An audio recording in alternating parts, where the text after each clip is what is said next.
Hello guys, আমি হচ্ছি রাবি। আমি আরেকটি ব্লগ শুরু করছি। তো আমি আজকে হচ্ছে বিকেল থেকে রাত পর্যন্ত কি করেছিলাম এগুলো আপনাদের সাথে শেয়ার করব। আশা করছি আপনারা আমার সাথে থেকে পুরো ভিডিওটা দেখে নেবেন। আর ভিডিওটার কোনো অংশ যদি একটু ভালো লেগে যায় তাহলে অবশ্যই সাবস্ক্রাইব করে দিবেন আর একটি লাইক দিয়ে আমার পাশেই থাকবেন। আপনাদের সাপোর্ট আমার অনেক প্রয়োজন। আসসালামু আলাইকুম ফ্রেন্ডস, আমি আরেকটি ব্লগ নিয়ে আপনাদের মাঝে হাজির হলাম। আজকে আমি আমার এই ব্লগে দেখাচ্ছিলাম যে আমি বিকেল থেকে সারাদিন কি করলাম। আমার হাজব্যান্ড হচ্ছে গরুর মাংসের চাপ খেতে চেয়েছিল, তো আমি কখনো রান্না করিনি, ভাবলাম যে ওর জন্য একটু রান্না করি। কয়েকদিন ধরেই বলছিল চাপ খেতে চেয়েছে, মূলত অনেক ঝাল দিয়ে, যাতে অনেক ঝাল হয়। কারণ চাপটা তো মোটামুটি আমরা যে রেস্টুরেন্টে খাই এরকমই হয়, অনেক ঝাল হয়, অনেক কালো হয়। তো ভাবলাম যে আজকে ওর জন্য একটু বসাই। তো আমি নর্মাল গরুর মাংস যেভাবে রান্না করে ওভাবেই করছিলাম, শুধু একটু তেহারির মশলা দিয়ে দিয়েছিলাম যাতে একটু সব কিছুর ফ্লেভার আসে, যেমন দোকানে যেরকমটা খাই ওই রকম ফ্লেভার আনার জন্য। আর তাছাড়াও হচ্ছে আমি একটুখানি বেরেস্তা করে তারপরে পেঁয়াজ ভেজে এটার সাথে মিশাবো, এর জন্য আমি পেঁয়াজটা কম দিয়েছি। তাছাড়া গরু মাংসের জন্য যা যা প্রয়োজন এখানে আমি মোটামুটি সবই দিয়ে দিয়েছি। তো আমার হচ্ছে সব কিছু করার ডান। তো আমি এখন এটা চুলায় বসাই দিব। আমি ভাবলাম যেহেতু আমি বিকেলে এটা বসাচ্ছি, আমার হাজব্যান্ড 7টা-8টার মধ্যে চলে আসবে, তো ওর জন্য যেহেতু রান্না করছি তো প্রেশার কুকারে দিয়ে দিই, তাড়াতাড়ি হয়ে যাবে। প্রেশার কুকারে 9টা থেকে 10টা সিটি হলেই হয়ে যাবে। তারপরে আমি হচ্ছে চুলার মধ্যে বসিয়ে দিলাম। চুলার মধ্যে বসিয়ে দিয়ে আমি হচ্ছে আমার যাবতীয় টুকটাক কাজ করে নিব। আর এর মধ্যে হচ্ছে আনাইজা বিকেলে একটু ঘুমিয়েছিল, তো ও আবার উঠে গেছে, তো ওকে একটু খাওয়াবো। আসলে সংসারে কাজ করতে করতে কখন যে সময় চলে যায় বোঝাই যায় না। যদি একবার কাজ করতে নেই আসলে তখন আর না থামতে ইচ্ছা হয় না, মনে হয় এটা করি বা ওইটা বাকি আছে ওইটা। আর যখন রেস্ট নেই তখন মনে হয় আরেকটু রেস্ট নেই এরকমই হয়। আমি কিছুদিন আগে একটা পানির জার কিনেছিলাম, তো ভাবলাম যে জগটা আপনাদের সাথে একটু শেয়ার করি, কারণ জগটা আমি অনেক দিন রেখে দিয়েছিলাম যে আনবক্সিং করব। তো আজকে ভাবলাম করেই ফেলি, যেহেতু একটু সময় পেয়েছি। আসলে আমার এখনও কাজের বুয়া আসেনি ঈদের পর থেকে, তো আমি টুকটাক করে সংসারে সব কাজগুলো করে নিই। ভাবলাম আজকে জগটা আনবক্সিং করেই ফেলি।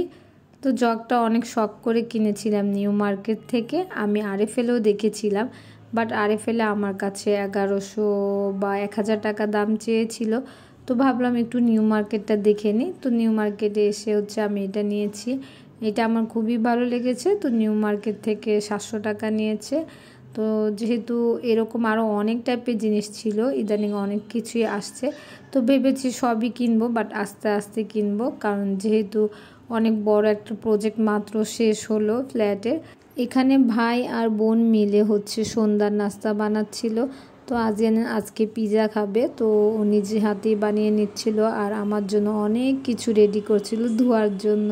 এই হুডটা মাঝে মধ্যে আমার কথা শুনে না, তো এখন আঙ্গুল দিয়ে টিপ দিয়ে একটু কমিয়ে নিয়েছিলাম পাওয়ারটা। আসলে নতুন তো দেখা যায় যে আমি হচ্ছে ডান দিকে অন থাকলে বাম দিকেরটা করে ফেলি, মানে উল্টাপাল্টা লেগে যায়, এখনও মুখস্থ থাকছে না। তো আমার হচ্ছে এই মাংসের সিটি চলে আসছে, তো প্রায় 9টার মতো হলে আমি নামিয়ে ফেলবো। আর এখন আমি নামিয়ে ফেলছি। তো আপনারা আবার কেউ এরকম কাজ করেন না, কারণ এই প্রেশার কুকার কিন্তু অনেকক্ষণ আমি রেখে দিয়েছিলাম। সিটি শেষ হওয়ার পরও চুলা অফ করে প্রায় 15-20 মিনিট পর, তারপর সব যখন হাওয়া বের হয়ে গেছে দেন আমি ঢাকনাটা খুলেছি। কেউ আবার সাথেই ঢাকনা খুলে দিয়েন না, তাহলে তো অনেক সমস্যা হয়। আর পাশের চুলায় হচ্ছে আদিয়ান পিৎজা বসিয়ে দিয়েছিল। আর আমি হচ্ছে এখন মাংসের জন্য বেরেস্তাটা করে নিব। তো আমি মাংসের মধ্যে অনেক তেল উঠেছিল, ভাবলাম এটা দিয়েই করি, আবার কেন এখানে আলাদা তেল দিতে যাব।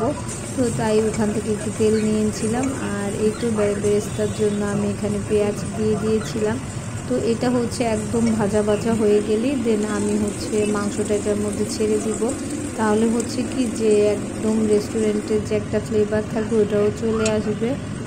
তারপরে হচ্ছে দেখা যাবে আমার হাজব্যান্ড খেয়ে কি বলে। তো এই তো আমি বাজারের মাটিটা দিয়ে দিলাম। তো এখন মাংসটা ঢেলে দেবো। তো মাংসটা আমি ঢালতে যাওয়ার সময় খুবই ভয় পাচ্ছিলাম যে আশেপাশে না ছিটে যায়, খুবই আস্তে আস্তে ঢালছিলাম, মাঝখানটা একবার পড়েও যেতে নিয়েছিল। পরে ভাবলাম যে আমি তো ভুল করেছি, কারণ প্রথমে একটু চামচ দিয়ে কয়েকটি টুকরা কমিয়ে নিলেই হতো। যাই হোক, ভালো হয়ে গেছে, একটুও তেমন নিচে পড়েনি, এক ফোঁটা পড়েছিল। এখন আমি হচ্ছে এটার মধ্যে কাঁচামরিচ দিয়ে দিয়েছিলাম। আমি প্রায় 8টা-9টার মতো কাঁচামরিচ দিয়েছিলাম দুইবারে। তো এখন 5-6টা দিয়েছি, আর শেষের দিকে নামানোর আগে কিছু দিব। এই যে যেমন নামানোর আগে আবার কিছু দিয়েছিলাম, সবুজ হয়ে আছে। তারপর ঢাকনা দিয়ে দিয়েছিলাম, আর এখন ঢাকনা উঠিয়ে ফেলেছি। তো আমার হচ্ছে একদম চাপটা হয়ে গেছে, আর এত টেস্ট হয়েছিল। এরপর আমার হাজব্যান্ডকে ফোন দিয়েছিলাম, বললাম যে তোমার চাপ তো রেডি, কী দিয়ে খাবা? পরে বললো পোলাও। তো এরপর ভাবলাম যে তাহলে তো পোলাও বসাতে হয়, তো একটু পোলাও বসিয়ে দিয়েছি।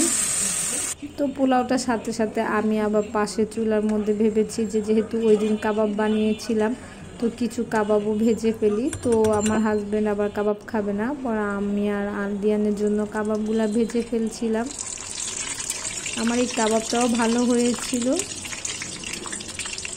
তো কাবাব ভাজতে দিয়ে আমি ভাবলাম একটু শসা আর লেবু কেটে ফেলি, কারণ যেহেতু একটু খাবো পোলাও, তো পোলাওয়ের সাথে শসা বা লেবু এগুলো না হলে একটু হয় না। তো এই জন্য শসা কেটে নিলাম, আর যেহেতু হাজব্যান্ড খেতেই চেয়েছে ভাবলাম একটু ভালো মতোই খাওয়াই।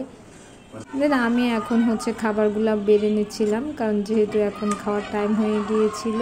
আমার হাজব্যান্ডও চলে আসছিল অফিস থেকে, ও এসে হচ্ছে একটুখানি ফ্রেশ হয়ে নিয়েছিল। তো ও আবার অফিস থেকে আসার পরে খেয়ে ফেলে, তেমন একটা দেরি করে না, কারণ ও ক্ষুধা নিয়ে তেমন একটা থাকতে পারে না।